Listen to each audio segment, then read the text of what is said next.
Many countries have bilateral relationships. Some of them are based on long historical and cultural ties, while others resemble more a rocky marriage. But two countries with a particularly unique relation and history would be Turkey and South Korea.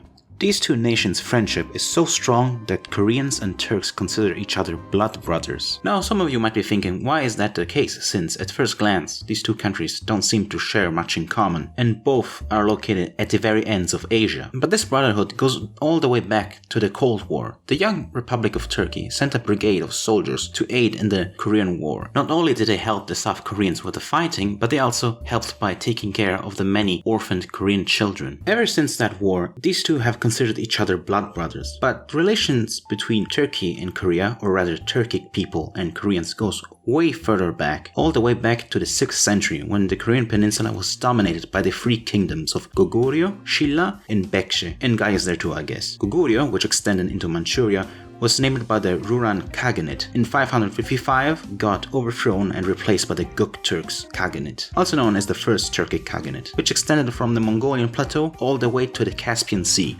They loved to sack and raid their neighboring Chinese states. But in 603, both the Turks and Goguryeo were both threatened by the newly established Sui dynasty, so the two allied together to fight against them. But the Sui were clever. They took advantage of a succession crisis happening in the Khaganate, which politically divided the land into a western and eastern sections. The Sui would generally support or bribe one of the two factions against the other, which generally weakened the Gökturks, and by 603 the Khanate was permanently divided, and the Eastern Khanate, which gained support from the Sui, submitted to them. But with Goguryeo, the Sui were far less successful, and only a few years later they would collapse and be replaced by the Tang dynasty. Unlike the Sui, the Tang managed to resubmit the Eastern Khaganate and conquer the Western one as well, turning them both into protectorates. After defeating the Turks, the Tang turned their attention to Korea and allied with the kingdom of Shilla and defeated Goguryeo and annexed all of its former territory. During the Tang rule, the two Khaganates began to wane in power and started being replaced by various Turkic successor states.